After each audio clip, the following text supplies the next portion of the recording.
If you have a home gym, I'm willing to bet that you can make it significantly better while spending little or maybe even no money. Let's talk about my top 10 home gym DIYs. Some of them require a little bit more effort, time, and money, and some of them are so simple, cheap, and easy that you're gonna kick yourself that you haven't thought of them already. Let's get into it.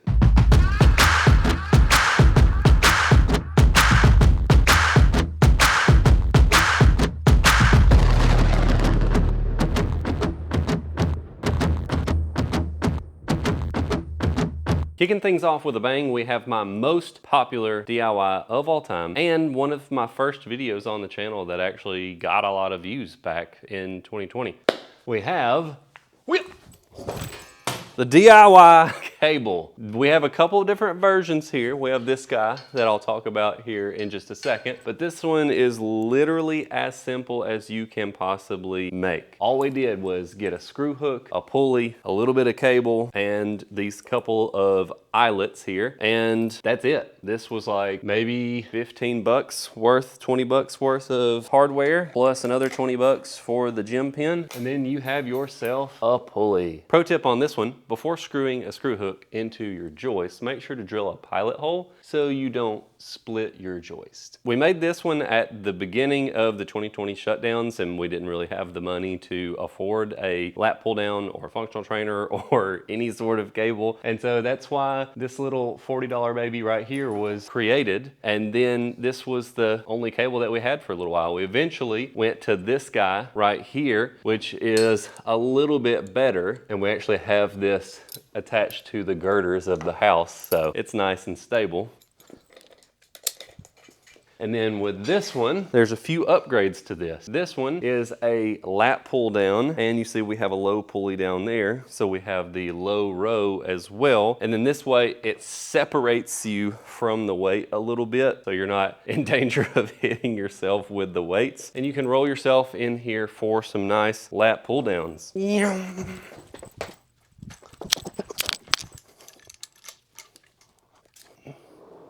Oh, this is nostalgia right here. I love it.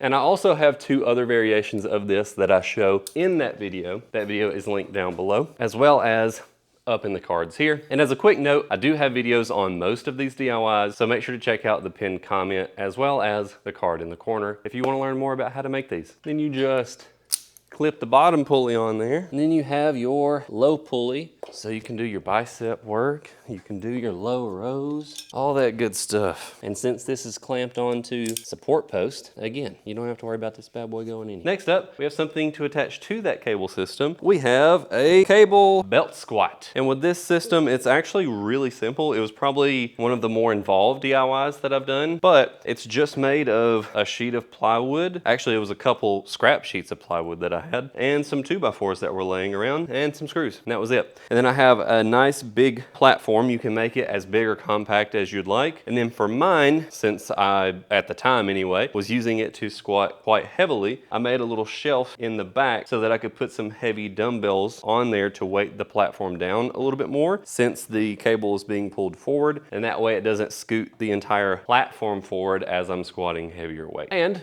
another very simple, very cheap, maybe $2 DIY is when you're doing lat pull downs and you don't have a way to hold yourself down when you're doing heavier weight, just get yourself a towing strap and strap yourself down to the bench. This is the way that I did lat pull downs for about 4 years before I got a dedicated lat pull down low row machine. The next item on the list does technically involve purchasing factory parts. However, stick with me here. Make your own custom configuration for your cable rack combo. When I first went into this space and had a lot less square footage to work with, I obviously gravitated towards a functional trainer rack combo so that it would take up one footprint instead of two separate footprints. But very, very quickly, having gone from a setup where I had a dedicated functional trainer to then only having a functional trainer as a part of my rack, I very quickly learned that there was a lot of drawbacks to that, namely having the trolleys on the same upright that everything is attached to. So if I was doing a lat pull down and then I needed to swap to a low row, I needed to take off my dip bar, I needed to take off both J cups, I needed to take off both my spotters, and then if I needed to swap to a different exercise, I would have to do it all again, and that got very old very quickly. So that's why I purchased 2 extra front uprights and then 4 cross members, turned my rack into an 8-post rack, and that solved all of those problems because now these don't move at all unless I just need to move my barbell to a different height. And then this, even without removing anything, they can be moved up and down. And that also unlocks a little bit of extra versatility as well, because as you'll see, I have this multi-grip pull-up bar on the extra section that I added, which freed up a lot of extra space for storing attachments in the main part of the rack, because I would not have been able to fit all of the things that I have stored up there, as well as having a pull-up bar. This one is the most expensive item on the list. However, definitely worth it if you have the cash. Adding articulating arms to your rack is going to add a ton of variety. And yes, I know technically, again, this is a product that I purchased. However, there was some DIY involved because if you are retrofitting arms onto a rack, you are going to have to come up with a DIY table, and it's actually really, really easy. So don't let that scare you if you have been considering putting articulating arms on your rack. I do have a video showing you how to do exactly that with minimal tools, minimal time, and minimal effort. And if you want to see more content just like this, consider subscribing. Another extremely simple DIY, because all you need is some 2x4s and screws, is a toaster rack for your bumper plates. It's so annoying having bumper plates just roll around when you get done using them, or having to just have them lay over on their side taking up space everywhere. So this, you just roll your bumper plates in, roll them back out, and we actually have a more advanced version over here because we wanted a little table to be able to put workout notebooks on, put drinks on, that sort of thing. And so we turned it into a double purpose eventually. So we just put slats in the bottom of the table. And so this is a table and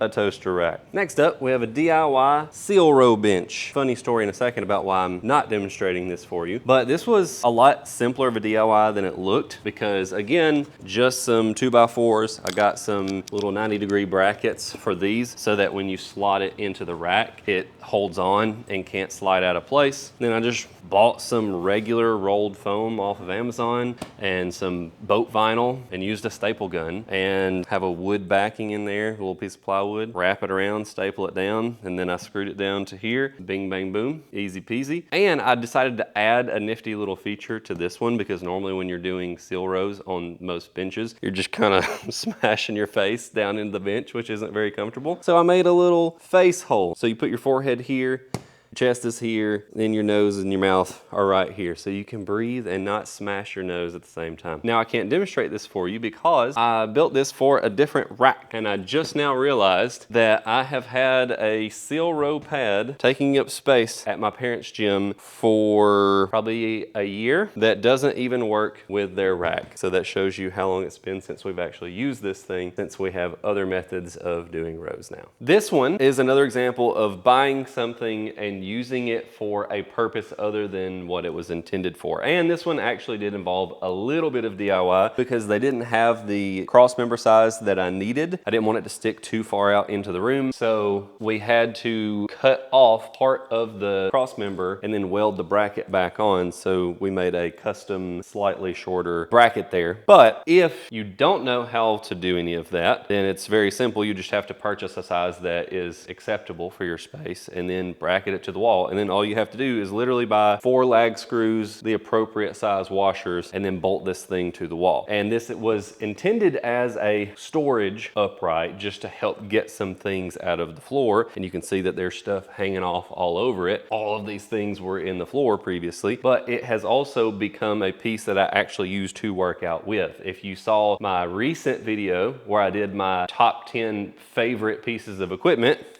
you'll know that this made that list. And so I just leave my Rep Pegasus on here for my various row variations. Just simply pop the pins, adjust it to where you want it, and then you can do your rows on here. I've got my landmine attached to there, and then the Pritchett pad. And so you can do chest supported landmine stuff or just any various landmine exercises. So this thing actually has become one of my favorite pieces in the entire gym and required almost no effort. And for this one, this really stretches the definition of DIY more than a couple of the other ones that I've already had on the list. But stick with me because this is gonna be something that's gonna pay dividends for some of you out there. Take pieces that you already own and then just use them for creative purposes that they weren't intended for. And this is the perfect example of this. I got this a long time ago as a lat pull down handle, which is obviously what it's designed to be. However, if you have a multi-grip lat pull bar or if you have a multi-grip barbell, guess what? You already have a multi-grip pull-up bar, even if you don't realize it. Because in the basement, in the early days, I put this on top of the squat rack to have a multi-grip pull-up bar. And then when I first purchased this rack, GetRx did not have a multi-grip pull-up bar attachment yet. And so I only had the straight pull-up bar. And again, this made a resurgence from the basement, came into the new space, and briefly became my multi-grip pull-up bar again. So the take-home lesson on that one is just look around your space and see what you have and see how can I use this in creative ways, unlock new exercises that involve you spending $0 extra dollars. And the last DIY is a nifty little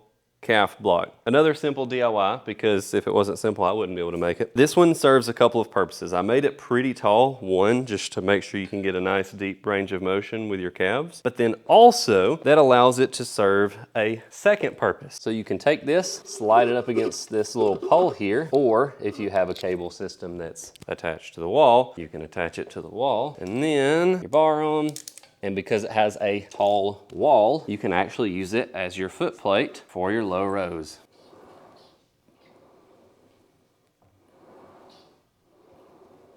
And those are my top 10 DIYs. Let me know what your top 10 DIYs are down in the comments. Remember, if you want to see specific videos on any of the more detailed DIYs, those links will be in the description as well as the pinned comment. As always, God bless you and your family, and we'll see you in the next one.